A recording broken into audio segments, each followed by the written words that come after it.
विद्यार्थियों, मैं नवोदय विद्यालय समिति से स्नातकोत्तर शिक्षक। आज मैं आपके सामने 12वीं कक्षा के गद्य खंड से महादेवी वर्मा के प्रसिद्ध संस्मरणात्मक निबंध माँ भक्तिन का पूरा विस्तार से पाठ करेंगे, चर्चा करेंगे और आपकी जो जिज्ञासाएं हैं उनको हम शांत करेंगे। तो सबसे पहले महादेवी वर्मा के बारे में मैं आपको बताना चाहूँगा।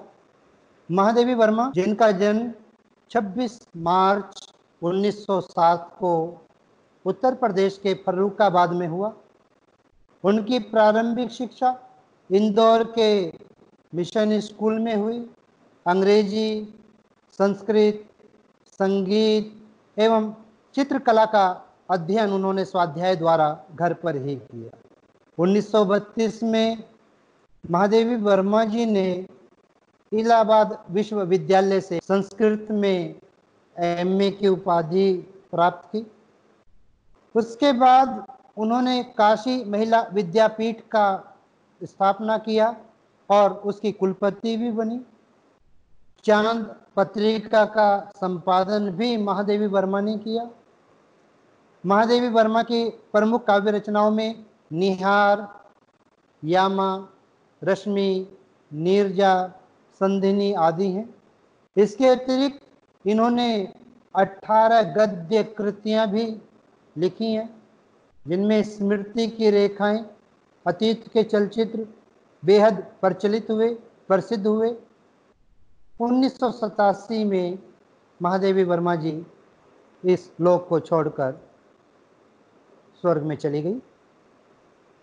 तो आइए अब हम चर्चा करते हैं महादेवी वर्मा जी के इस संस्मरणात्मक निबंध भक्तिन की।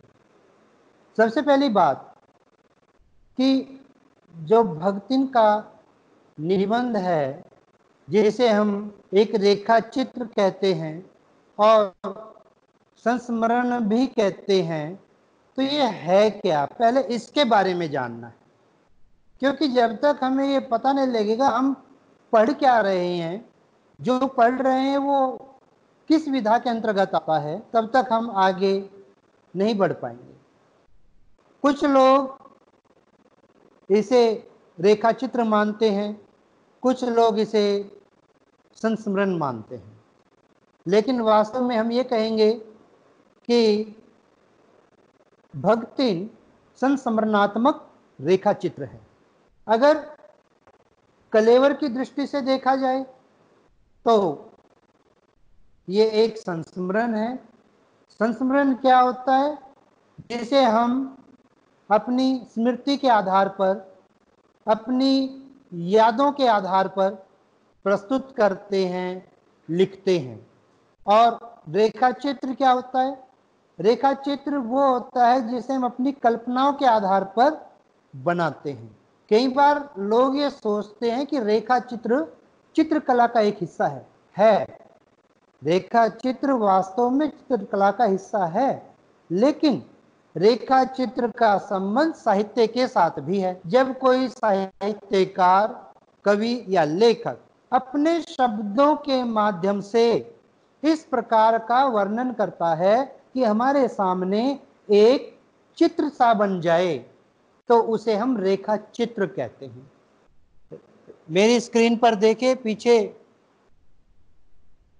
रेखा चित्र और संस्मरण के बारे में बताया जाएगा भी, मैं आपको स्क्रीन पर दिखाऊंगा।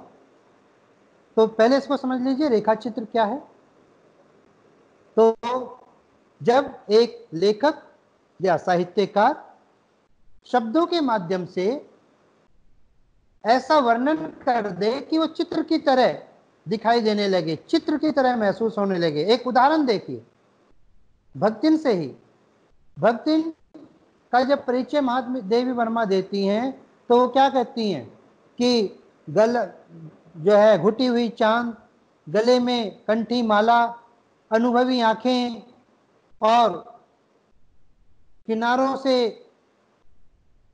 अनुभव बताते हुए होठ। तो इस प्रकार से जब महादेवी वर्मा बता रही हैं तो इसका मतलब वो एक चित्र बना रही हैं महादेवी वर्मा का हमारी आंखों के सामने। भगतिन का चित्र बना रही हैं। और जो भगतिन का चित्र महादेवी वर्मा जी ने बनाया है वो चित्र कैसा बना कि हमें भगतिन का एक स्वरूप दिखाई देने लगा कि भगतिन वास्तव में किस प्रकार की दिखती है, वो कैसी दिखती है। तो ये रेखा चित्र है। तो यहाँ विशेष रूप से आपको ये क्लियर कर लेना चाहिए, स्पष्ट कर लेना चाहिए कि जब हम भगतिन के पूरे कलेवर को देखते हैं, पूरी रचना को देखते हैं, पूरी कहानी को देखते हैं, तो ये संस्मरण होता है, संस्मरण की शैली में लिखा हुआ है। लेकिन जब हम भगतिन के चारों तरफ के परिवेश को देखते हैं, भगतिन को देखते हैं, तो एक रेखा चित्र की तरह हमारे सामने निकल करके आता है। तो इसलिए इस रचना को हम संस्मरणात्मक रेखा चित्र कहेंगे। क्लियर हो गया कि ये रचना वास्तव में क्या है? ये एक संस्मरणात्मक रेखा चित्र है। अब इस रचना में महादेवी वर्मा ने मुख्य रूप से किस बात को उभारा है? महादेवी वर्मा क्या कहना चाहती हैं भक्तिन के माध्यम से? कोई भी रचना ऐसी नहीं की जाती, उसके पीछे कोई ना कोई उद्देश्य होता है। तो भक्तिन के पीछे भी एक उद्देश्य है, और वो उद्देश्य है समाज में नारी की सामाजिक और पारिवारिक स्थिति को हमारे सामने रखना। ये सबसे बड़ा उद्देश्य है। आज भी हमारे भारतीय समाज में जो स्त्री की स्थिति है बहुत अच्छी नहीं मानी जा सकती।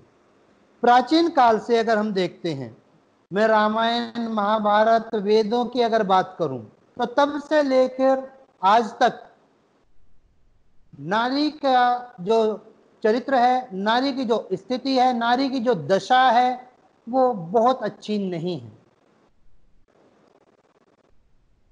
हमारे पुराणों में भी बहुत सारे ऐसे उदाहरण हैं। पुरुष कुछ भी करे लेकिन दंड नारी को ही भुगतना पड़ता है। चाहे आप सीता के संदर्भ में लें, द्रौपदी के संदर्भ में लें, अहिल्या के संदर्भ में लें, या और भी अनेक उदाहरण है। वही चीज, ठीक वैसा ही वातावरण, वैसी ही परिस्थितियां भक्तिन के जीवन में भी सामने दिखाई देती है। भक्तिन का जो जीवन है ये 4 परिच्छेदों में हमारे सामने महादेवी वर्मा जी रखती हैं। जीवन के 4 परिच्छेद।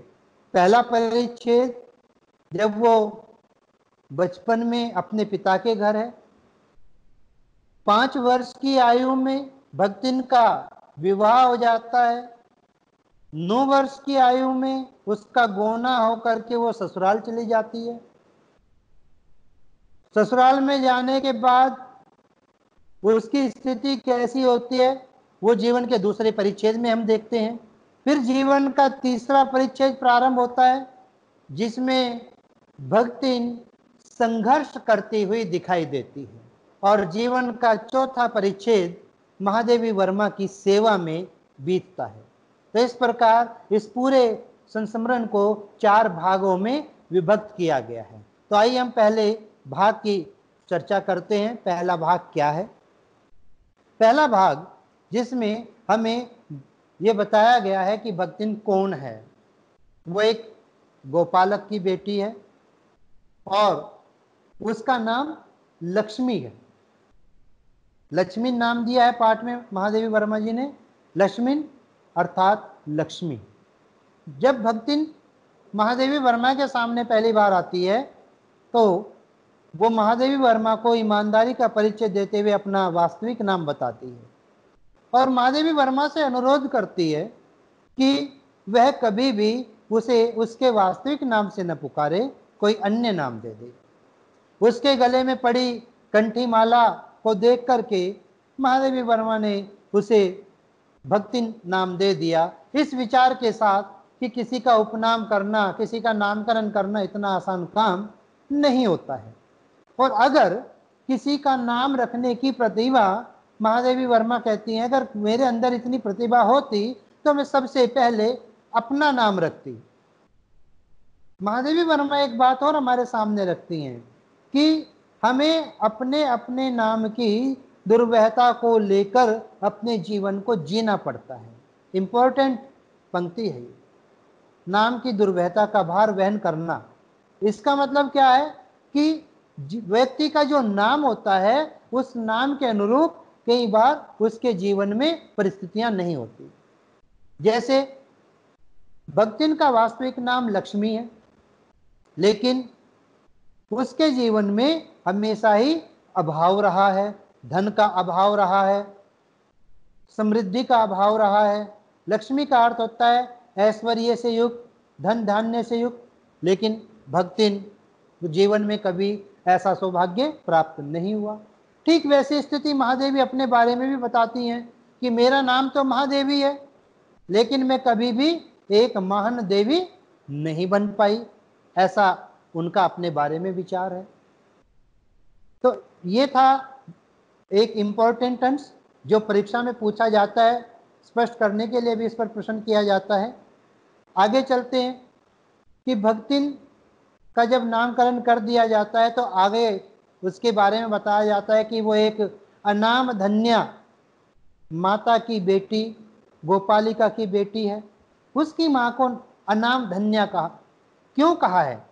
इस अनाम धन्या जो शब्द है उसका नाम यहाँ नहीं बताया गया, शायद कोई नाम जानता भी नहीं होगा उसके पिता के अलावा। और भक्तिन क्योंकि छोटी थी, 9 वर्ष की अवस्था में ही गोना होकर के आ गई थी, और बचपन के दिन कैसे होते हैं तो वो भी अब शायद माँ के नाम को नहीं जानती होगी। लेकिन भक्तिन ने जिस प्रकार का प्रयास किया, जिस तरह से जीवन को जिया, जिस तरह से महादेवी वर्मा की सेवा की, जिस तरह अपने संघर्षों को जीते हुए उसने उन पर विजय प्राप्त करने की कोशिश की, उससे उसका जीवन धन्य हो गया। और उसका ही जीवन धन्य नहीं हुआ बल्कि उसकी जननी का नाम भी धन्य हो गया। इसीलिए महादेवी वर्मा जी ने उसे अनाम धन्या कह करके संबोधित किया है कि अनाम धन्या गोपालिका की पुत्री। पास के ही गांव में उसका विवाह भी हुआ। विवाह के पश्चात गोना हुआ। गोना होने के बाद जब महादेवी वर्मा कहती हैं कि भक्तिन जब ससुराल में थी तो वहां उसकी जो जेठानियां थी, उसकी जो सास थी, उनके सभी के पुत्र थे। उसकी सास के 3 पुत्र थे। जेठानियों के भी महादेवी वर्मा जी ने उपमा दी है काक भुसुंडी जैसे पुत्र। तो काक भुसुंडी जैसे पुत्रों की माताएं वो बनी हुई थी, लेकिन दुर्भाग्य से भक्तिन को एक के बाद एक 3 लड़कियां पैदा हुई, जिस कारण ससुराल में उसकी इज्जत नहीं रही। जेठानियां और उसकी सास हमेशा ही उसे अनेक प्रकार से प्रताड़ित करती, उसे ताने देती, कोशिश करती कि उसका पति उसकी पिटाई करे। लेकिन जैसे उसके पति को वास्तविकता शायद मालूम थी, उसका पति अपनी पत्नी के प्रति अर्थात लक्ष्मण के प्रति अत्यधिक अनुराग रखता था, और उस अनुराग के कारण उसने कभी भी महादेवी वर्मा जैसा लिखती हैं उसके आधार पर लक्ष्मण को कभी एक उंगली तक नहीं लगाई, अर्थात कभी उसको पीटने की कोशिश ही नहीं की, सपने में भी उसने नहीं सोचा एक तरह से। तो इस प्रकार उसकी जेठानियां और सास अपने मंसूबों में सफल नहीं हो पाती थी। नतीजा ये होता था कि सास और जेठानियां पूरा दिन ऐश करती, अच्छा अच्छा खाना खाती, लेकिन भक्तिन जो पूरे दिन काम में लगी रहती थी, उसकी छोटी छोटी लड़कियां भी पूरा दिन काम में लगी रहती थी, उनको खाने के नाम पर भी भेदभाव किया जाता था। चने और बाजरे की घुघी के साथ उनको रोटी खाने को मिलती थी। तो इतना भेदभाव यहाँ दिखाया गया है। मैं पहले इसको बताया है, उद्देश्य जब हम बात कर रहे थे कि यहाँ नारी की सामाजिक, आर्थिक और पारिवारिक स्थिति को महादेवी वर्मा ने हमारे सामने रखने की कोशिश की है। तो आप देख रहे हैं कि किस प्रकार से बच्चियों के साथ व्यवहार किया जा रहा है और भक्तिन के साथ भी किस प्रकार का बर्ताव किया जा रहा है, और उसकी जेठानियां और सास किस तरह से रहती हैं। इसके पीछे एक मनोविज्ञान है, उसको समझना आवश्यक है। मनोविज्ञान क्या है? पुरुष प्रधान सत्ता। हमारे समाज में प्रारंभ से ही अनादिकाल से पुरुषों का आधिपत्य रहा है। पुरुष अपनी इच्छा के अनुसार, अपने अनुसार हर काम को करने की कोशिश करते हैं। पुरुष अपने आप को श्रेष्ठ मानते हैं और समाज में, परिवार में, घर में उन्हीं का सर्वोपरि स्थान होता है। अनादिकाल से चलती आ रही इस परंपरा के कारण महिलाएं भी पुरुष को उसी रूप में स्वीकार कर चुकी हैं और वो भी केवल पुत्र प्राप्त करना चाहती हैं। महिला लड़कियों का जन्म होने पर दुखी होती है। आप सब इस बात से परिचित हैं, अक्सर घरों में देखते भी हैं कि जब घर में किसी परिवार में पुत्र पैदा होता है तो बड़ा आयोजन किया जाता है, धूमधाम से परिचितों को, रिश्तेदारों को बुला करके दावत की जाती है। लेकिन किसी कन्या का जन्म होने पर ऐसा नहीं किया जाता। ये एक भेदभाव दिखाई देता है समाज में और जो अनादिकाल से चला आ रहा। जैसे मैंने बताया, वेदों से लेकर रामायण, महाभारत, हर जगह उदाहरण आपको मिलेंगे। प्यारे बच्चों, 11वीं कक्षा में आप पढ़ करके आए हैं कविता वे आंखें, पंत जी की कविता है। वे आंखें कविता में भी आपने देखा होगा कि किस प्रकार पुत्र और पुत्र वधू के बीच स्थिति बताई गई है। पुत्र वधू को क्या कहकर के, खैर पैर की जूती जोरू न सही एक दूसरी आती, पर जवान बेटे की सुध कर सांप लौटते फटते छाती, ऐसा कहकर के वर्णन किया गया है।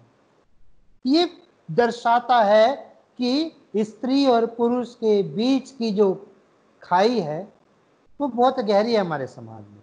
और महादेवी वर्मा जी भक्तिन के संघर्ष के माध्यम से हमारे सामने ये सिद्ध करना चाहती हैं कि स्त्री चाहे तो अकेले अपने दम पर जीवन में बहुत कुछ कर सकती है और भक्तिन उसमें सफल रही है।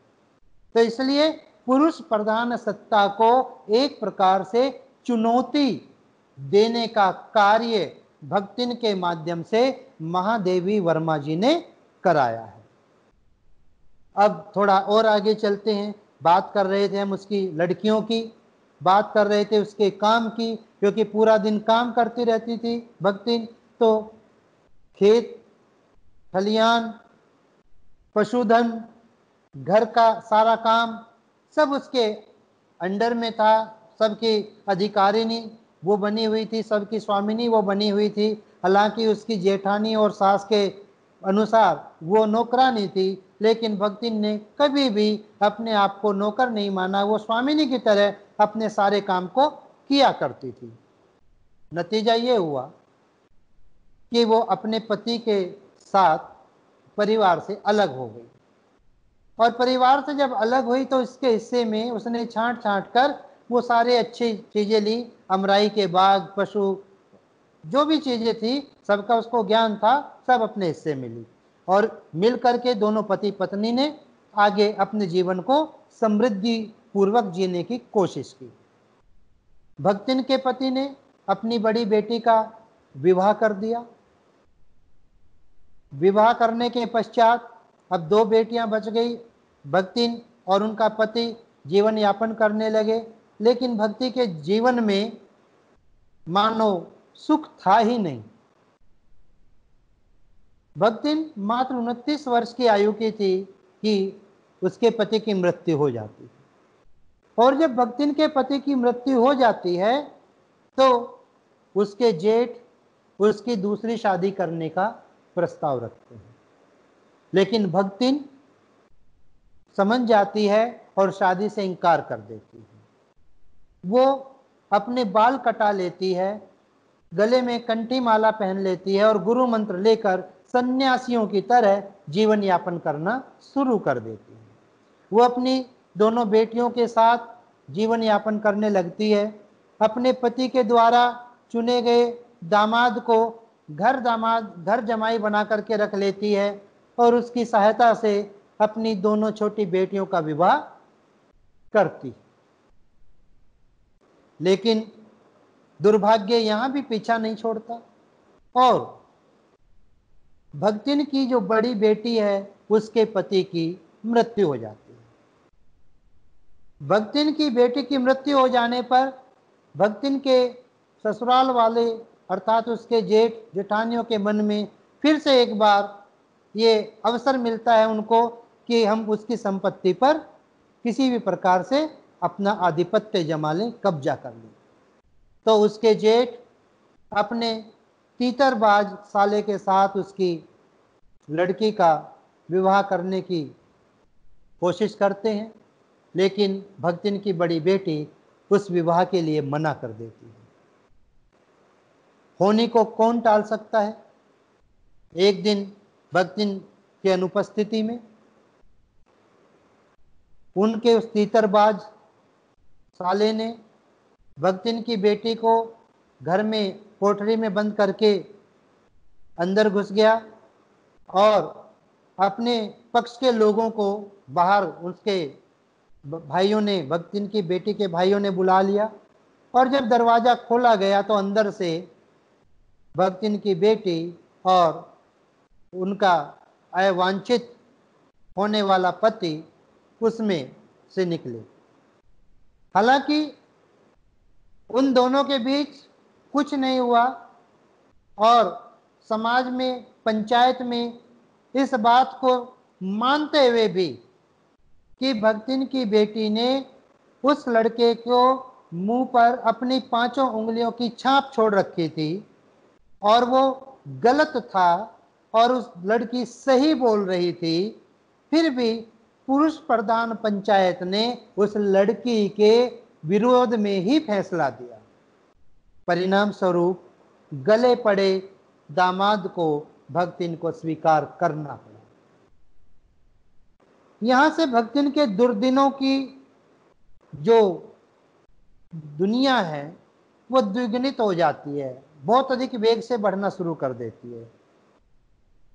भक्तिन दुर्दिनों से घिर जाती है और ऐसी स्थिति आ जाती है कि महाजन का लगान देने के पैसे भी उसके पास नहीं होते।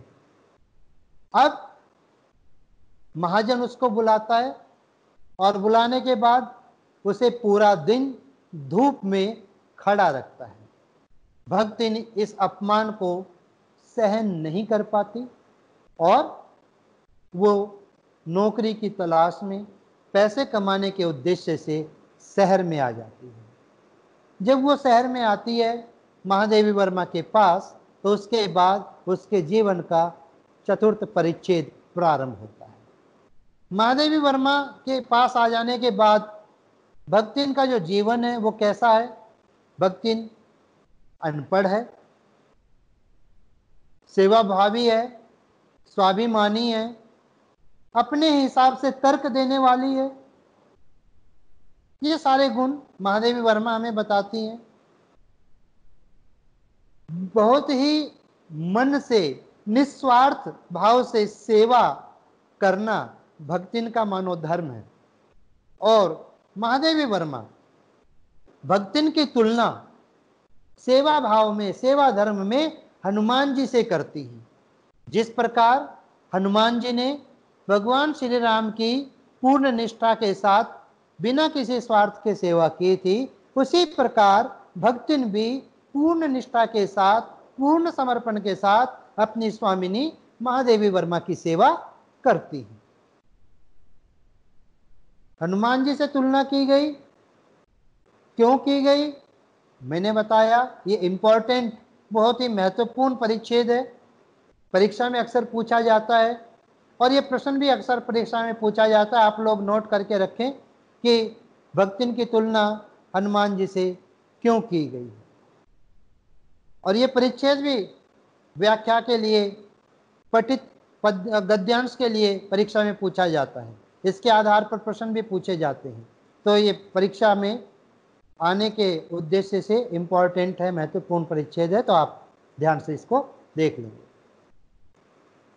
तो हम थोड़ा और आगे चलते हैं। किस प्रकार महादेवी वर्मा के साथ रहते हुए महादेवी वर्मा के पास आने वाले लोगों को वो उनके वेशभूषा से पहचानती थी। जितना आदर महादेवी वर्मा आने वाले आगंतुकों का करती थी, उसी अनुपात में भक्तिन भी उनको आदर दिया करती थी।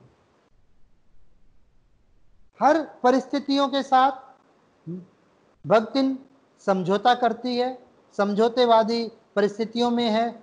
महादेवी वर्मा की सेवा करते समय उस बात का ध्यान रखती है कि वो उसको किस प्रकार से खुश रख सके। भक्तिन महादेवी वर्मा के सोने के बाद सोती है और उसके जगने से पहले जग जाती है। एक और परिस्थिति यहां पर आती है, जब महादेवी वर्मा के पास आ जाने के बाद पहली बार भक्तिन खाना बनाती है। सुबह के टाइम उठती है, उठने के बाद नहा धो करके महादेवी वर्मा की दी हुई धुली हुई धोती को भी वो जल के छींटे मार करके पवित्र करती है। उसके बाद वो चौके में जाकर एक कोयले से रेखा खींच देती है। वो उसके चौके की लक्ष्मण रेखा होती है। भक्तिन अपने चौके में किसी का भी आना सहन नहीं करती है, उसे पसंद नहीं। हार करके महादेवी वर्मा भी अपना बिस्तर पर जाकर अपनी किताब पढ़ते हुए उसको भुलाने की कोशिश करती है। खाना बनकर आता है। महादेवी वर्मा खुद एक कुशल रसोइया थी, बहुत अच्छा खाना बनाती थी, पाक कला में कुशल थी।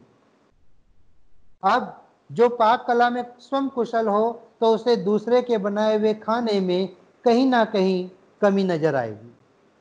भक्तिन ने ठेठ देहाती ढंग से महादेवी वर्मा के सामने थाली में 4 मोटी मोटी चित्तीदार काली रोटियां और थाली को टेढ़ा करके मोटी दाल जो है रख दी है।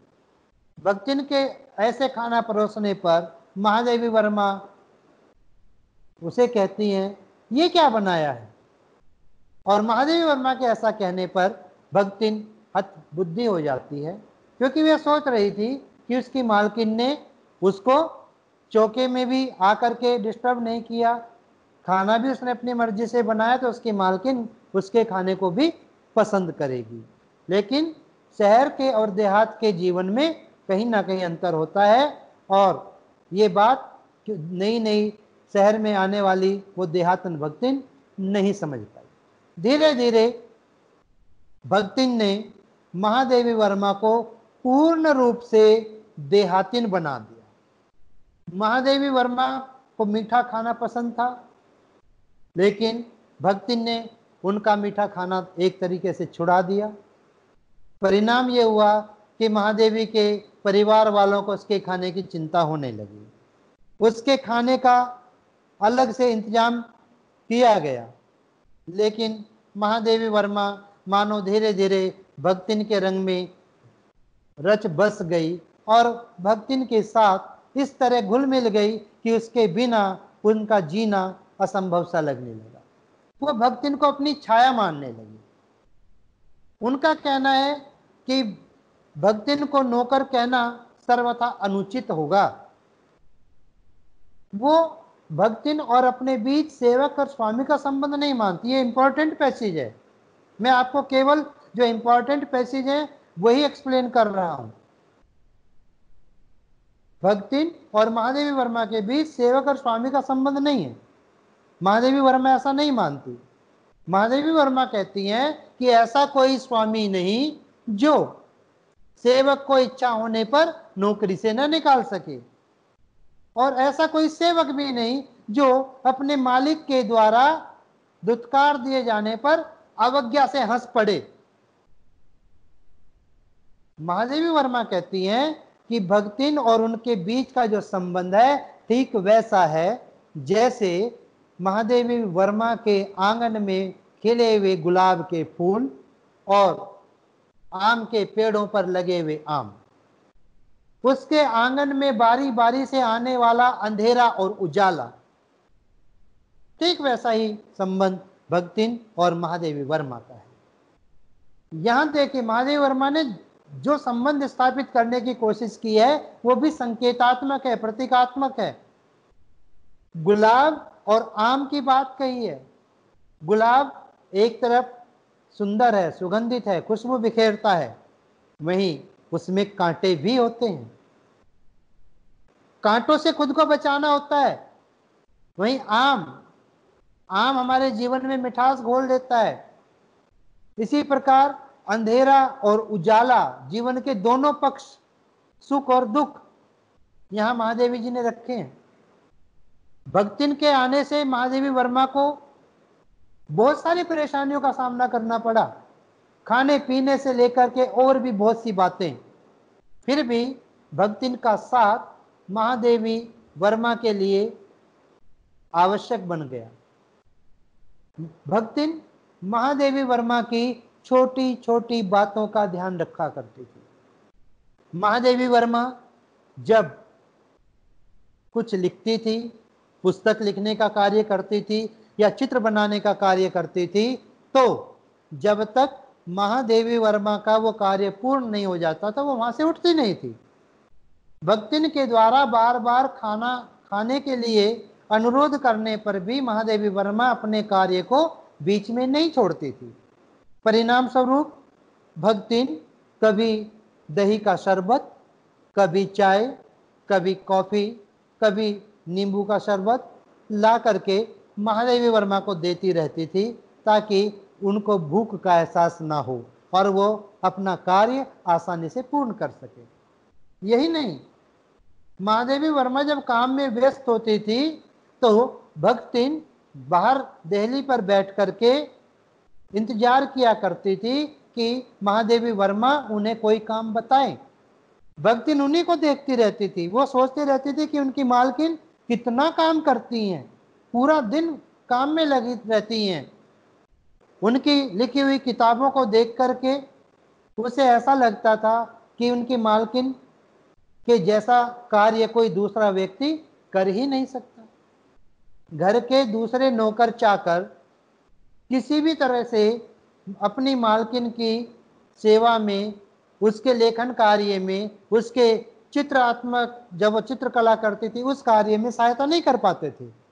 लेकिन भक्तिन हर कार्य में सहायता करने का कहीं ना कहीं अवकाश प्राप्त कर लेती है, उसे अपने तरीके से वो सहायता करती है। बैठी रहती है, कभी शाही की दवात ला करके देती है, उसके खाने पीने का प्रबंध करती है, चटाई को साफ कर देती है, पुस्तक ला करके देती है। कोई फाइल अगर महादेवी वर्मा को चाहिए वो केवल देखती भर थी, जिस तरफ उन्होंने देखा तो भक्तिन वहां जाकर के खड़ी हो जाती थी। पढ़ना लिखना तो जानती नहीं थी, अनपढ़ थी, रंग से कि ये हाथ लगा लगा करके, उंगलियां लगा लगा करके महादेवी वर्मा से पूछती थी और फाइल ला करके दे दिया करती थी। तो इस प्रकार महादेवी वर्मा के प्रत्येक कार्य में भक्तिन अपना सहयोग दिया करती थी और अपने आप को प्रसन्नता का महसूस करती थी, वो गौरव का महसूस करती थी कि जब दूसरे लोग उसकी सहायता नहीं कर पाते हैं, मैं उसकी सहायता कर रही हूं, तो इसका मतलब मैं अन्य लोगों से कहीं ज्यादा बेहतर हूं। ऐसी भावना भी भक्तिन के अंदर थी और महादेवी वर्मा भी इस बात को स्वीकार करती हैं कि हाँ, भक्तिन अन्य दूसरे लोगों से कहीं ज्यादा समझदार थी। भक्तिन की एक सबसे बड़ी कमी थी, वो कमी क्या थी कि वो दूसरों को तो अपने अनुसार ढालना चाहती थी। वो चाहती थी कि दूसरा आदमी उसके अनुसार कार्य करे, यहां तक कि वो महादेवी वर्मा को भी अपने अनुसार ढालने में सफल हो गई। महादेवी वर्मा स्वयं कहती हैं कि भक्तिन के आ जाने से मैं और अधिक देहातिन हो गई।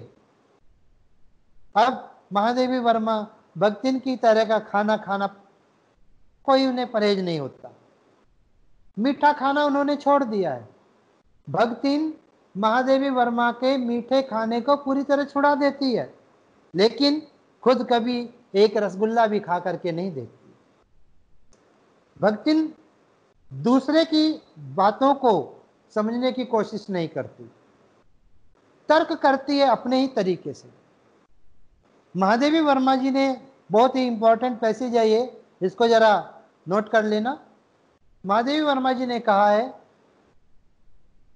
कि भक्तिन में सर्वथा गुणों का अभाव नहीं है, वो निर्गुण नहीं है, उसमें दुर्गुण भी है, बहुत सारे दुर्गुण है। वो चोरी करती है, बात को घुमा फिरा करके कहती है, वो ये जानती है कि किस बात को सुनने से महादेवी वर्मा को गुस्सा आ सकता है, कौन सी बात उन्हें बुरी लग सकती है, इसलिए वो बात को घुमा फिरा कर महादेवी वर्मा के सामने प्रस्तुत करती है। घर में महादेवी वर्मा कहीं अगर पैसे रखती हैं तो वो उन भक्तिन उन पैसों को उठा करके भंडार गृह की एक हंडी में रख देती है। पूछे जाने पर कहती है कि मैंने वहां रख दिए, ये कोई चोरी नहीं है, मेरा घर है, घर में कोई चीज अगर इधर उधर पड़ी है तो मैंने संभाल कर रख दी, तो इससे क्या। वो अपने ही तर्क देती है। जब महादेवी वर्मा उसे कहती हैं, सिर मुंडाने से मना करती हैं, तो कहती है तीरथ गए मुड़ाए सिर, शास्त्र में लिखा है। महादेवी वर्मा पूछते हैं अरे किस शास्त्र में लिखा है, तो कहती है शास्त्र में लिखा है, बस हम तो इतना जानते हैं। महादेवी वर्मा उससे बहस नहीं करती है, उसके बात को स्वीकार कर लेती है। तो इस प्रकार से महादेवी वर्मा ने भक्तिन के जीवन के बहुत सारे पहलू हमारे सामने रखे हैं। अनेक पहलुओं को रखते हुए छोटे छोटे अंशों के माध्यम से भक्तिन की बातों को, उसके जीवन को महादेवी वर्मा ने हमारे सामने रखा है। एक और प्रसंग महत्वपूर्ण है। जब युद्ध का समय आता है तो भक्तिन के परिवार वाले, उसका दामाद, उसकी बेटी उसे लिवाने आ जाते हैं, लेकिन भक्तिन अपनी मालकिन महादेवी वर्मा को छोड़कर कहीं नहीं जाती। जब देश के स्वतंत्रता संग्राम की लड़ाई के दौरान महादेवी वर्मा जेल जाने की तैयारी करती हैं, तब भक्तिन भी उनके साथ जेल जाने के लिए तैयार हो जाती है। यद्यपि भक्तिन को जेल जाना पसंद नहीं होता है, वो जेल से बहुत डरती है, फिर भी अपनी मालकिन के कारण उनके साथ वो स्वेच्छा से जेल जाने की तैयारी करती है। वो महादेवी वर्मा से पूछती है मैं कितनी धोती ले लूं, मैं उनको धो लेती हूँ, क्या क्या सामान लूं ताकि तुम्हें मेरी वजह से वहां शर्मिंदा ना होना पड़े। और जब महादेवी वर्मा कहती है कि नहीं तुम नहीं जा सकती, तो भक्तिन उस महादेवी वर्मा के साथ जेल जाने के लिए, उस काम के लिए बड़े लाट साहब से लड़ने तक के लिए तैयार हो जाती है। तो इससे ये पता लगता है कि भक्तिन और महादेवी वर्मा के बीच किस प्रकार का संबंध था। भक्तिन अपनी स्वामिनी को, अपनी मालकिन को, महादेवी वर्मा को किस हद तक चाहती थी।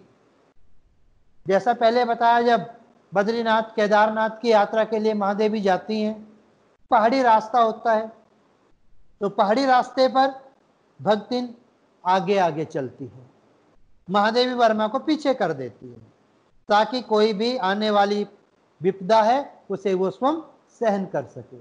लेकिन जब गांव की धूल भरी पगडंडी आ जाती है तो भक्तिन महादेवी वर्मा को आगे कर देती है और स्वयं उसके पीछे हो जाती है। ऐसा क्यों करती है? ताकि महादेवी वर्मा के चलने से जो पैरों से धूल उत्पन्न होगी वो धूल उस तक पहुंचे। अगर भक्तिन आगे चलेगी तो भक्तिन के पैरों की धूल महादेवी वर्मा को परेशान करेगी, इसलिए वो खुद अपनी मालकिन के पीछे रह करके उस कष्ट को, उस धूल को स्वीकार करती है। तो ये उसके स्वामी भक्ति, स्वाभिमानी स्वभाव और कर्मशीलता, कर्मठता, सारे जो गुण हैं भक्तिन के यहाँ हमें दिखाई देते हैं। तो अब हम 5 मिनट के लिए एक ब्रेक लेंगे और 5 मिनट के बाद हम आपसे पुनः मिलेंगे, जिसमें हम आपको पीपीटी के माध्यम से महादेवी वर्मा और भक्तिन के कुछ अंशों का चर्चा करेंगे और इस पाठ में आए हुए प्रमुख जो अनुच्छेद हैं उनके किस प्रकार के प्रश्न उत्तर बनते हैं और पाठ में आए हुए प्रश्नों पर हम विस्तार से चर्चा करेंगे।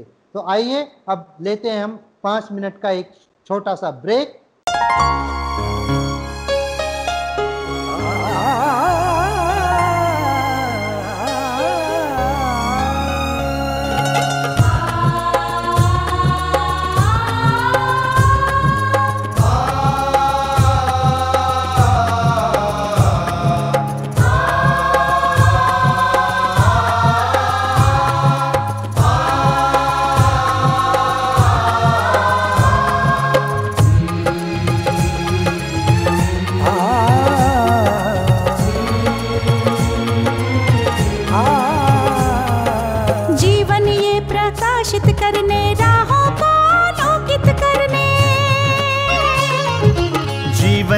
प्रकाशित करने राहों को आलोकित करने, हम अपना दीपक स्वयं बने, हम अपना रास्ता स्वयं चुने।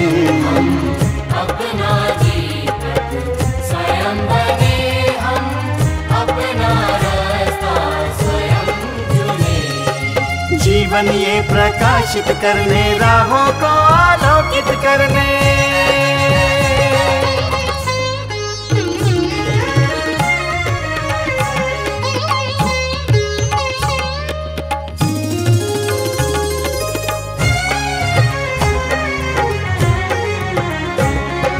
धन साधन समय की सीमा से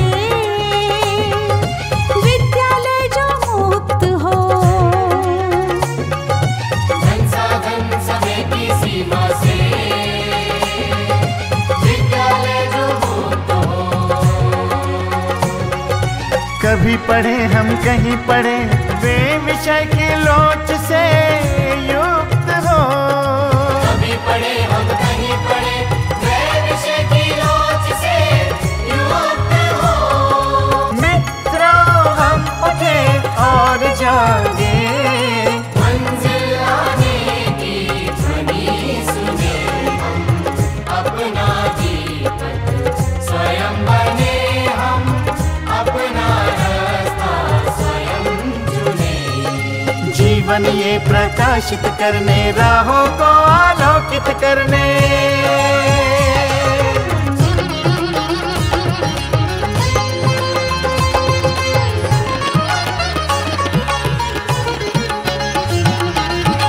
राष्ट्रीय मुक्त विद्यालय का है द्वार खुला सबकी खातिर। शिक्षा परीक्षा का अवसर एक बार ही क्यों मिलता फिर। शिक्षा और परीक्षा का अवसर एक बार ही क्यों मिलता फिर। दुनिया में इसके केंद्र बात, कोई मन चाहा केंद्र चुने। हम अपना दीपक स्वयं बने, हम अपना रास्ता स्वयं चुने। कोई मन चाहा केंद्र चुने। स्वयं बने, हम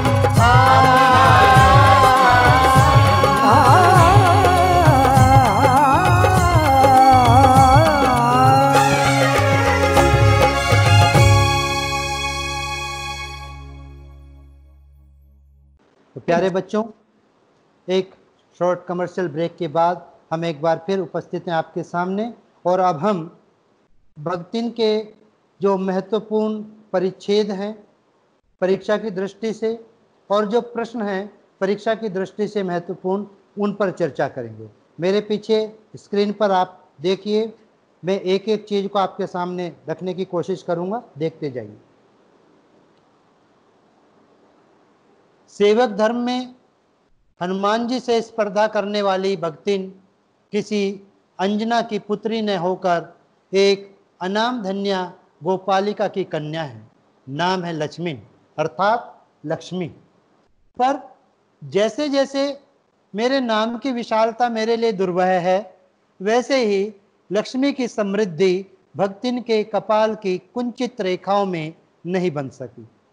वैसे तो जीवन में प्राय सभी को अपने अपने नाम का विरोधाभास लेकर जीना पड़ता है, पर भक्तिन बहुत समझदार है, क्योंकि वह अपना समृद्धि सूचक नाम किसी को बताती ही नहीं। केवल जब नौकरी की खोज में आई थी, तब ईमानदारी का परिचय देने के लिए उसने शेष इतिव्रत के साथ यह भी बता दिया, पर इस प्रार्थना के साथ कि मैं कभी उस नाम का उपयोग न करूं। यहां 2-3 बातें आप देख लीजिए। सेवक धर्म में हनुमान जी से स्पर्धा करना, अर्थात जिस प्रकार हनुमान जी भगवान श्री राम की सेवा किया करते थे, उसी प्रकार से भक्तिन भी अपनी स्वामिनी महादेवी वर्मा की सेवा करती थी। दोनों में तुलना, दोनों में समानता है। भक्तिन को महादेवी वर्मा हनुमान जी के समान मानती है सेवा करने में। हनुमान जी की मां का नाम सबको पता है, तो इसीलिए कहती हैं कि भक्तिन किसी अंजना की पुत्री न होकर, हनुमान जी की मां का नाम था अंजना, तो भक्तिन किसी अंजना की पुत्री न होकर एक अनाम धन्य गोपालिका की कन्या है। अनाम धन्य क्यों कहा है? जैसा मैंने पहले आपको बताया है कि भक्तिन की जो मां है उसका नाम यहां कोई नहीं जानता। भक्तिन ने भी महादेवी वर्मा को नाम नहीं बताया। संभवतः भक्तिन भी अपने बचपन के कारण उसके नाम को न जानती हो, क्योंकि उस समय भी जब उसकी शादी हुई 5 वर्ष की अवस्था में, तो उसकी भी माता सौतेली मां थी, उसकी मां उसके साथ नहीं थी। तो भक्तिन ने अपनी सेवा से, अपनी कर्मठता से अपनी मां के नाम को धन्य कर दिया। इसलिए महादेवी वर्मा ने उसकी मां के लिए अनाम धन्या गोपालिका शब्द का प्रयोग किया है।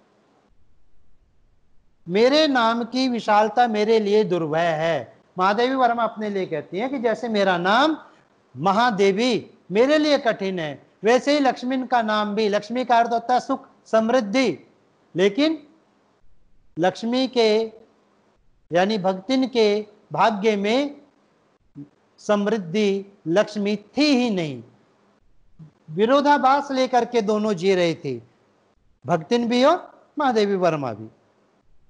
तो भक्तिन समझदार है, तो इसलिए वो अपना समृद्धि सूचक नाम किसी को बताती नहीं। महादेवी वर्मा से भी उसने ये अनुरोध किया कि वे कभी इस नाम का उपयोग न करे। परिणाम स्वरूप भक्तिन का जो है नाम महादेवी वर्मा ने उसके गले में पड़ी हुई कंठी माला को देखकर भक्तिन कर दिया, और उस भक्तिन ने उसी नाम को स्वीकार कर लिया। अब देखिए पहला प्रश्न, ये सभी बच्चे इस बात का ध्यान देंगे कि कोई भी अनुच्छेद परीक्षा में जब आएगा तो उसका जो पहला प्रश्न होगा, अब तक जो प्रचलन में है, रचना और रचनाकार का नाम। पहला प्रश्न ये होता है रचना और रचनाकार का नाम बताइए।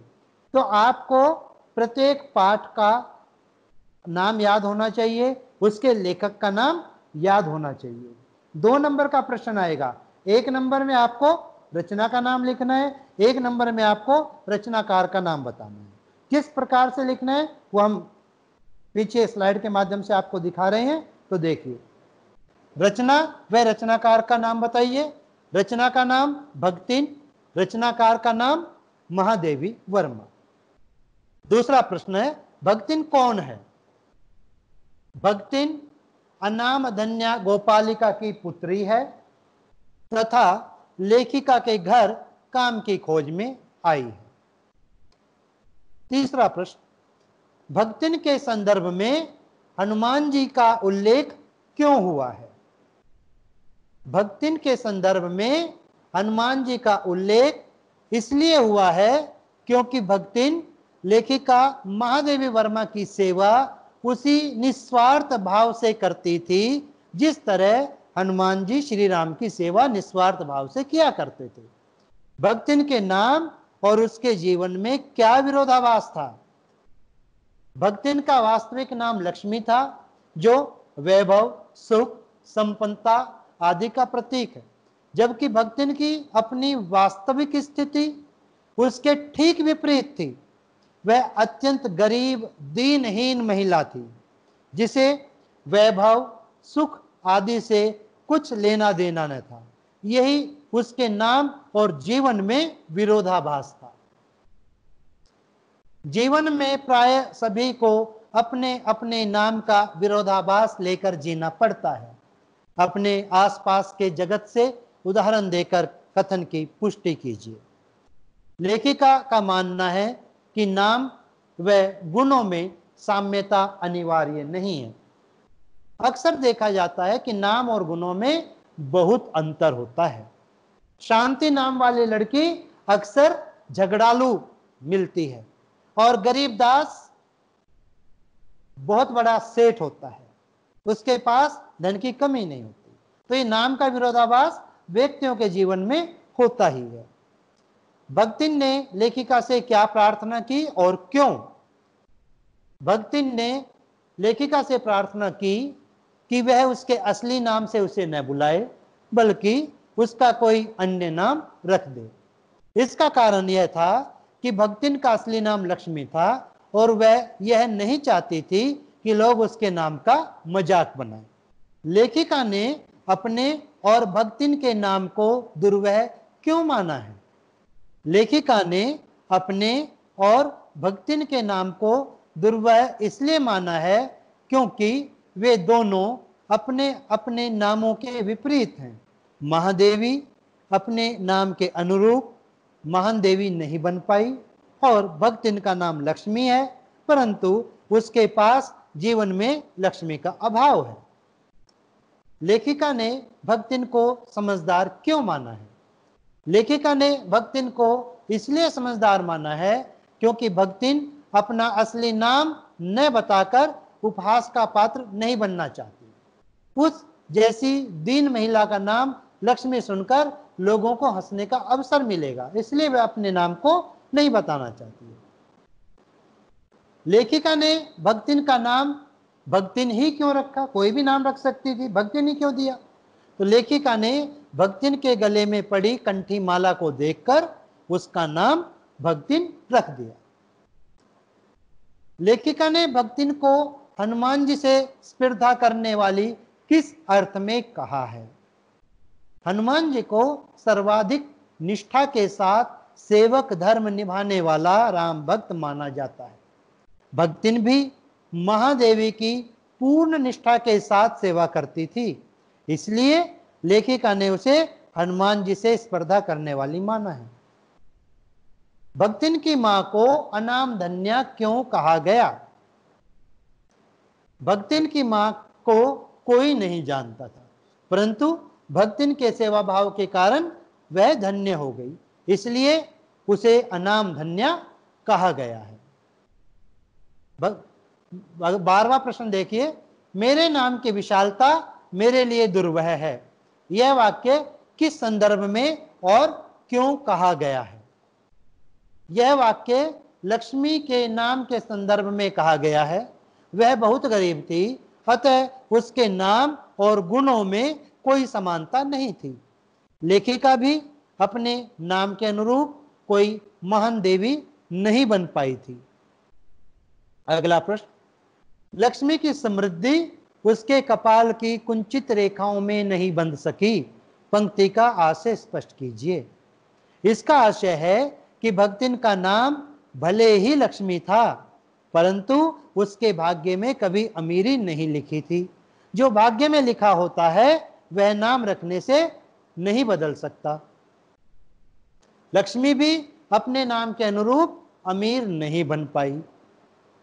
क्या भक्तिन नाम उचित था?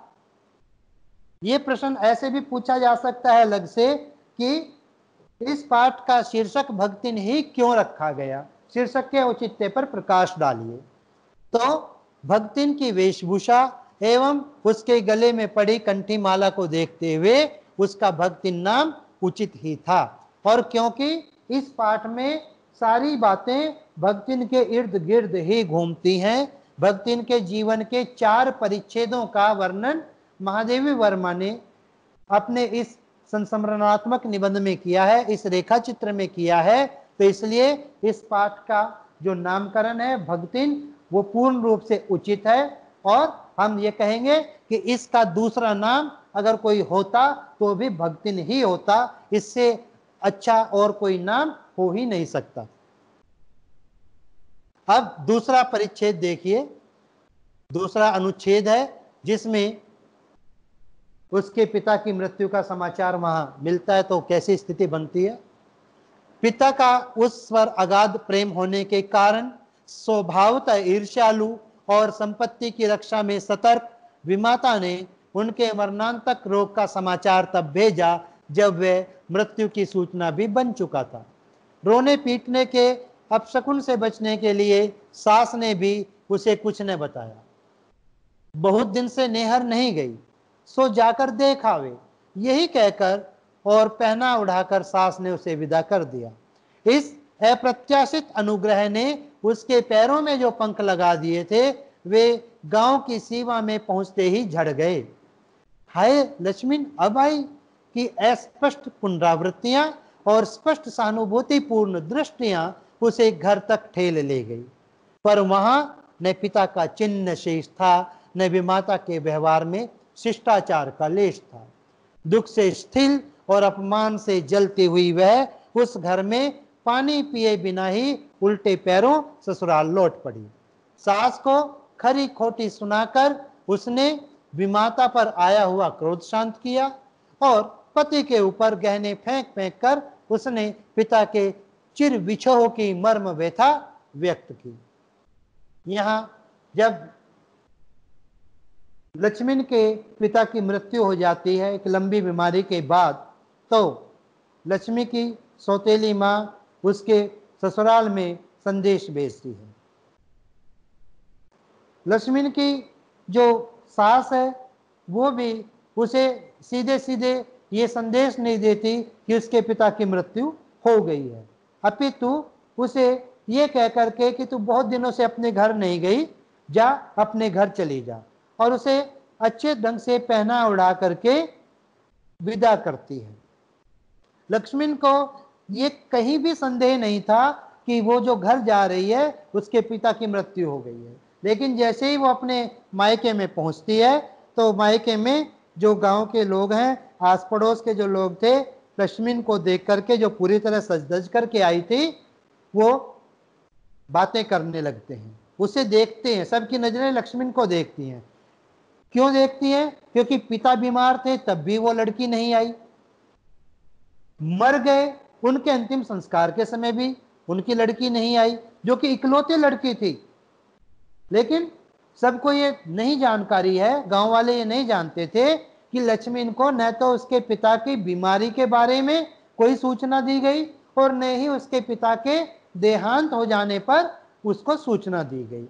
बहुत दिनों के बाद उसको सूचित किया गया और सास ने भी उसको ये सूचना नहीं दी गई। तो इसलिए लक्ष्मण जो है स्वभावतः अपने पिता से मिलने के लिए आई थी, जो ये नहीं जानती थी कि अब उसके पिता इस दुनिया में नहीं रहे।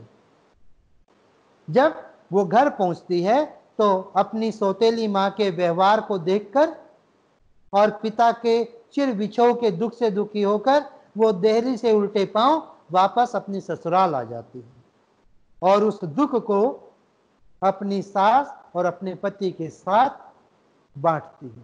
तो ये इस अनुच्छेद पर आधारित प्रश्नों को हम देखते हैं। वही प्रश्न हर अनुच्छेद में चाहे किसी भी पाठ से होगा, चाहे कविता संग्रह से होगा, काव्य खंड से, चाहे गद्य खंड से, कोई भी अनुच्छेद देकर के जब प्रश्न किए जाते हैं तो पहला प्रश्न यही होता है रचना व रचनाकार का नाम बताइए। रचना भक्तिन और रचनाकार का नाम महादेवी वर्मा। दूसरा प्रश्न भक्तिन की विमाता ने पिता की बीमारी का समाचार देर से क्यों भेजा? लक्ष्मण से पिता को अगाध प्रेम था, इस कारण विमाता उससे ईर्ष्या करती थी। दूसरे, लक्ष्मण इकलौती संतान थी, इसलिए पिता की संपूर्ण संपत्ति की वह हकदार थी। विमाता उस संपत्ति में हिस्सा नहीं देना चाहती थी, अतः उसकी सौतेली माँ ने पिता की मरणांतक बीमारी का समाचार लक्ष्मण को देर से दिया। अगला प्रश्न देखिए, सास ने लक्ष्मण को क्या बहाना बनाकर मायके भेजा और क्यों? सास ने लक्ष्मण को यह कहकर विदा किया कि तू बहुत दिन से अपने पिता के घर नहीं गई, इसलिए वहां जाकर उन्हें देखा। उसने ऐसा इसलिए किया क्योंकि वह अपने घर में रोने पीटने के अपशकुन से बचना चाहती थी। अगला प्रश्न देखिए, गांव में जाकर लक्ष्मण को कैसा व्यवहार मिला? गांव जाकर लक्ष्मण को पता चला कि उसके पिता की मृत्यु हो चुकी थी। लोगों की शिकायतें व सहानुभूति उसे मिली। घर में सौतेली मां ने उससे सीधे मुंह बात तक नहीं की, अतः वह दुख व अपमान से पीड़ित होकर घर लौट आई। अगला प्रश्न, भक्तिन ने पितृशोक किस प्रकार जताया? गांव जाकर लक्ष्मण को पता चला कि उसके पिता की मृत्यु हो चुकी थी। लोगों की शिकायतें व सहानुभूति उसे मिली। घर में सौतेली मां ने उससे सीधे मुंह बात नहीं की, अतः दुख और अपमान से पीड़ित होकर वह घर लौट आई। मायके से घर आकर उसने अपनी सास को खूब खरी खोटी सुनाई तथा पति के ऊपर गहने फेंक फेंक कर पिता के वियोग की व्यथा व्यक्त की।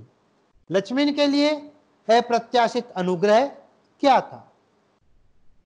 लक्ष्मण पर उसका क्या प्रभाव पड़ा? सास द्वारा लक्ष्मण को नए कपड़े पहनाना, मायके भेजना, नम्र व्यवहार करना, सब कुछ लक्ष्मण के लिए एक अप्रत्याशित अनुग्रह था।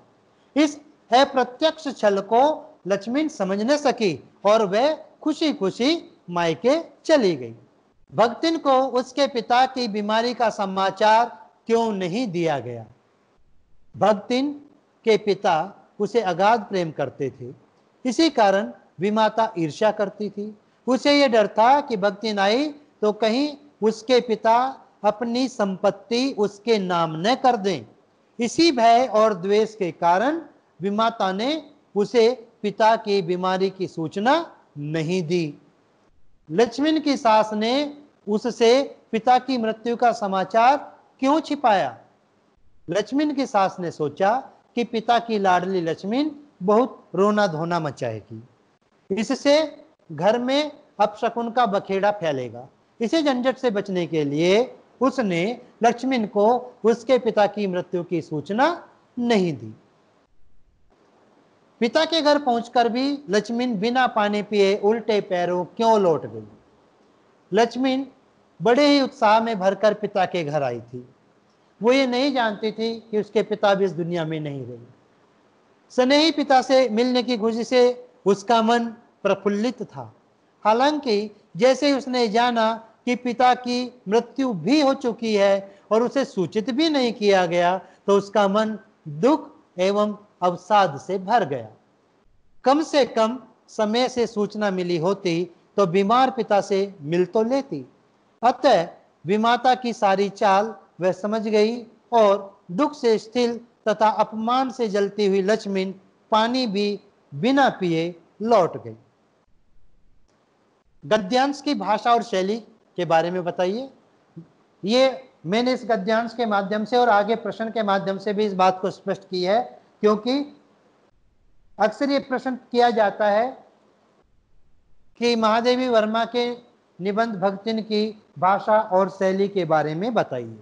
तो यहाँ उस पर हमने थोड़ा सा हिंट आपको दिया है कि भाषा और शैली में आपको क्या क्या बताना है। गद्यांश की भाषा शैली की जो विशेषताएं हैं इस प्रकार हैं। खड़ी बोली है, संस्कृतनिष्ठ तत्सम शब्दावली का प्रयोग किया गया है, रेखा चित्रात्मक यानी चित्रात्मक भाषा है, संस्मरणात्मक और रेखा चित्रात्मक निबंध का प्रयोग यहां पर किया गया है। अगला अनुच्छेद देखिए। जीवन के दूसरे परिच्छेद में भी सुख की अपेक्षा दुख ही अधिक है।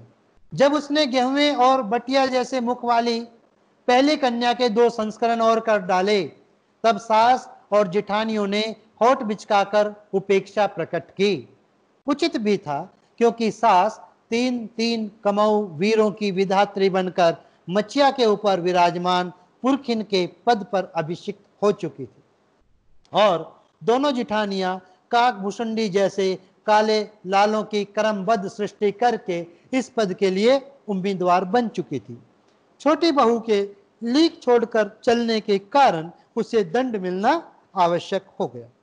मैंने इस अनुच्छेद में रचना और रचनाकार वाला प्रश्न नहीं दिया है। मैं बार बार इस बात को बता रहा हूं कि ये प्रश्न हर अनुच्छेद में आएगा, चाहे अनुच्छेद किसी भी पाठ से क्यों ना आए। इसलिए सभी बच्चे इस बात का खास ध्यान रखें कि आपको रचना और रचनाकार का नाम पूरी तरह से याद रखना है। महादेवी वर्मा से लेकर और अंतिम पाठ डॉक्टर भीमराव अंबेडकर तक आपको पाठ और लेखक का नाम याद रखना है।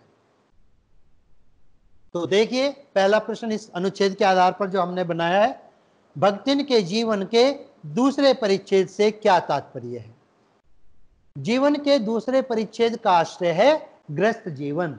जब भक्तिन गौना हो जाने के बाद अपने ससुराल में आती है और पति के साथ रहना प्रारंभ करती है।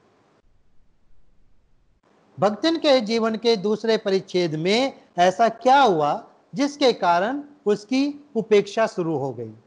भक्तिन के जीवन के दूसरे परिच्छेद में एक के बाद एक 3 कन्याओं का जन्म हुआ। इस कारण सास व जेठानियों ने उसकी उपेक्षा शुरू कर दी। लेखिका की राय में भक्तिन की उपेक्षा उचित थी या नहीं? लेखिका ने यह बात व्यंग में कही है। उसका कारण यह है कि भारतीय समाज में उसी स्त्री को सम्मान मिलता है जो पुत्र को जन्म देती है। लड़कियों को जन्म देने वाली स्त्री को अशुभ माना जाता है। भक्तिन ने तो 3 लड़कियों को जन्म दिया, अतः उसकी उपेक्षा उचित ही थी। जेठानियों को सम्मान क्यों मिलता था? भक्तिन की जेठानियों ने हालांकि काकभूषुंडी जैसे काले पुत्रों को जन्म दिया था। इस कार्य के बाद वे पुरखिन पद की दावेदार बन गई थी, यानी केवल और केवल पुत्र पैदा करने के कारण वे पुरखिन पद की दावेदार बन गई थी। छोटी बहू कौन थी? उसने कौन सा अपराध किया था? छोटी बहू लक्ष्मण थी। उसने 3 लड़कियों को जन्म देकर घर की पुत्र जन्म देने की परंपरा को तोड़ा था, इसलिए उसको दंड मिलना आवश्यक था। अगला अनुच्छेद देखिए।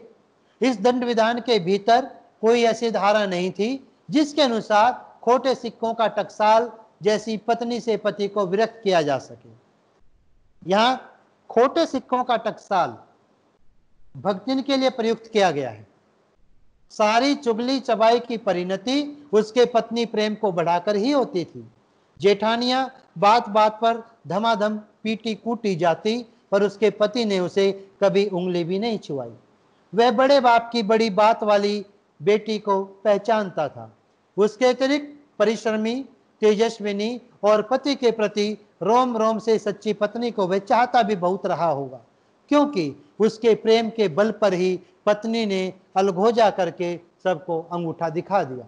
काम वही करती थी, इसलिए गाय, भैंस, खेत खलियान, अमराई के पेड़ आदि सभी के संबंध में उसका ज्ञान बहुत अधिक था। उसने छांट छांट कर ऊपर से असंतोष की मुद्रा के साथ और भीतर से पुलकित होते हुए जो कुछ लिया वह सबसे अच्छा भी रहा। साथ ही परिश्रमी दंपत्ति के निरंतर प्रयास से उसका सोना बन जाना भी स्वाभाविक हो गया। यहां दंड विधान की बात किसके संदर्भ में की जा रही है और क्यों?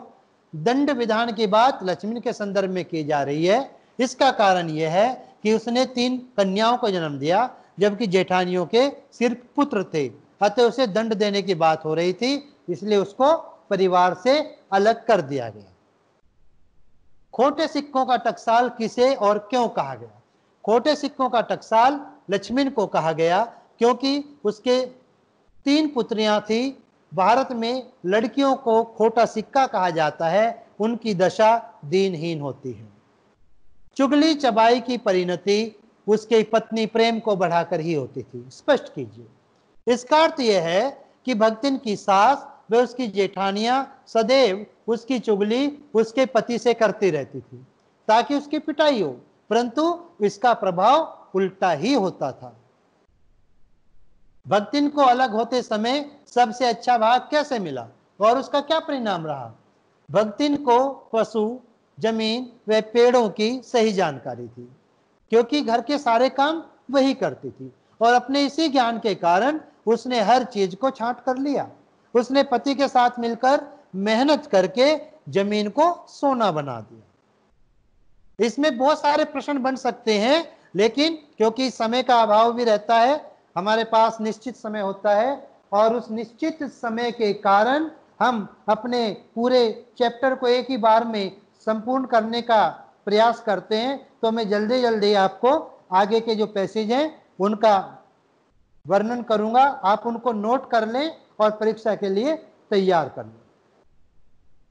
भक्तिन का दुर्भाग्य भी उससे कम हटी नहीं था। इसी किशोरी से युवती होते ही बड़ी लड़की विधवा हो गई।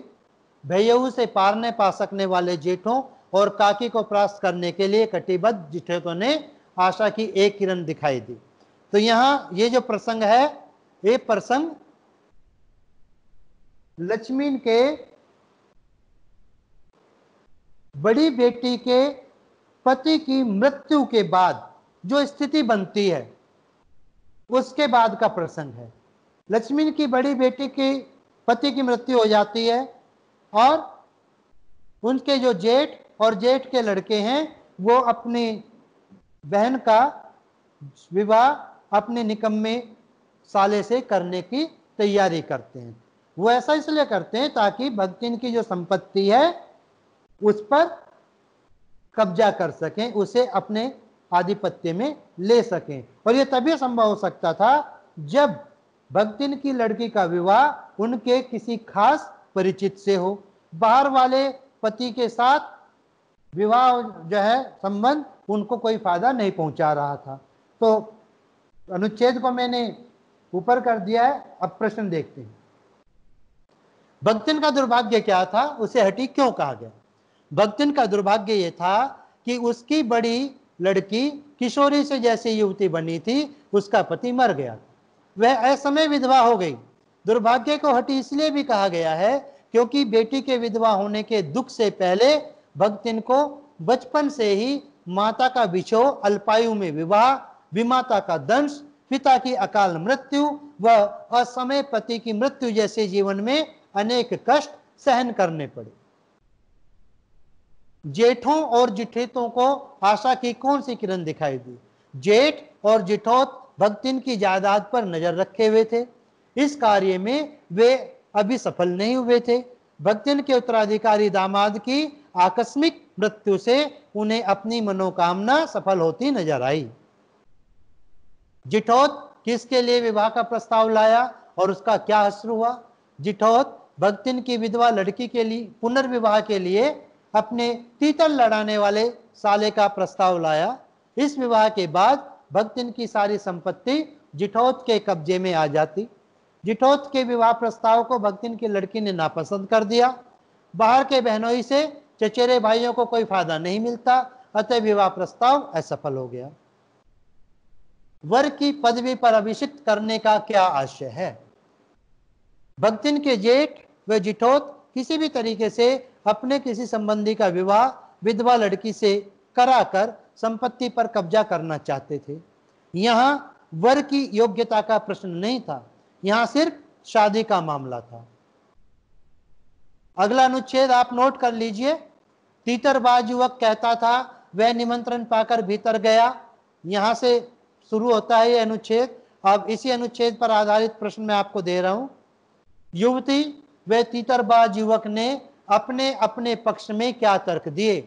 तीतरबाज युवक ने अपने पक्ष में कहा कि उसे भक्तिन की बेटी ने ही अंदर बुलाया था, जबकि युवती का कहना था कि उसने जबरदस्त विरोध किया और इसका प्रमाण युवक के मुंह पर छपी उसकी 5 उंगलियां हैं। दूसरा प्रश्न, पंचायत ने समस्या का मूल कारण क्या माना और पंचायत ने क्या फैसला किया? पंचायत ने समस्या का मूल कारण कलयुग को माना।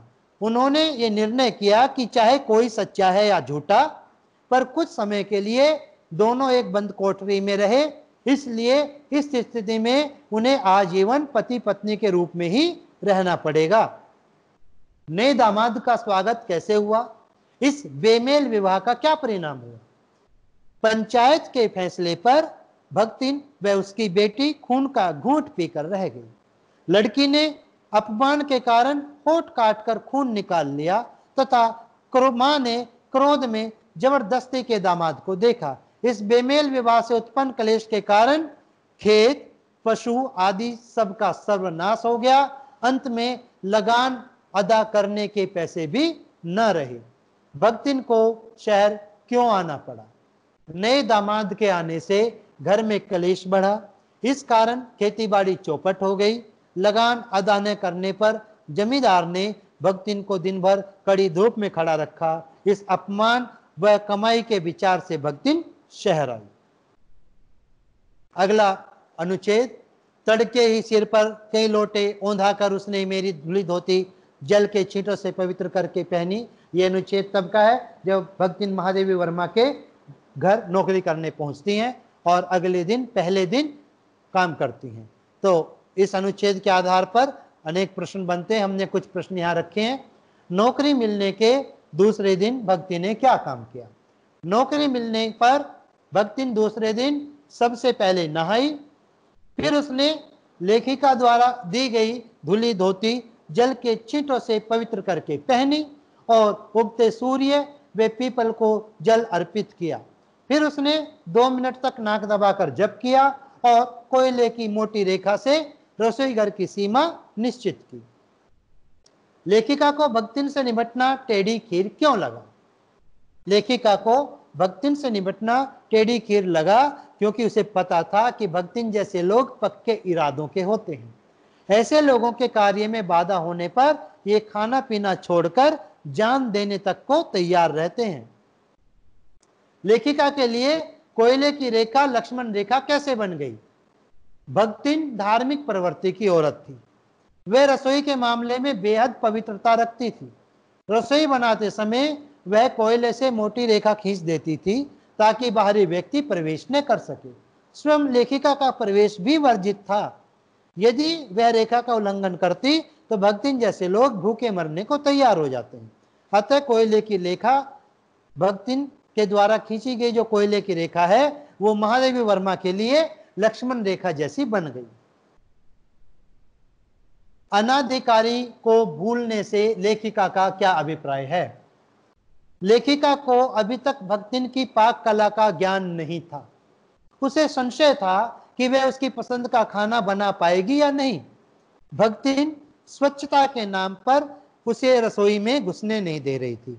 इस कारण लेखिका को लगा कि शायद उसने किसी अनधिकारी को नियुक्त कर दिया है, किंतु अब कोई उपाय न था। अतः वह उसे भूलकर किताब में ध्यान लगाने लगी। अगला जो अनुच्छेद है, भोजन के समय जब मैंने अपनी निश्चित सीमा के भीतर निर्दिष्ट स्थान ग्रहण कर लिया, अर्थात वो भोजन खाने के लिए तैयार हुई और भक्तिन ने उसे खाना परोसा, ये उस समय का परिच्छेद है। तो इसके आधार पर जो प्रश्न है वो देखिए। भक्तिन के चेहरे पर प्रसन्नता और आत्मतुष्टि के भाव क्यों थे? लेखिका ने भक्तिन की धार्मिक प्रवृत्ति और पवित्रता को स्वीकार कर लिया था। उसने भक्तिन द्वारा खींची गई रेखा का भी उल्लंघन नहीं किया। यह देखकर भक्तिन के चेहरे पर प्रसन्नता और आत्मतुष्टि के भाव थे।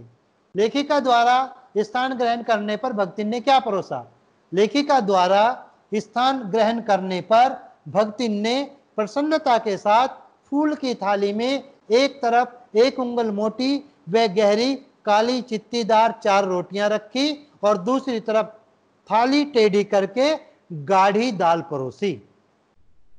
लेखिका ने क्या प्रतिक्रिया जाहिर की?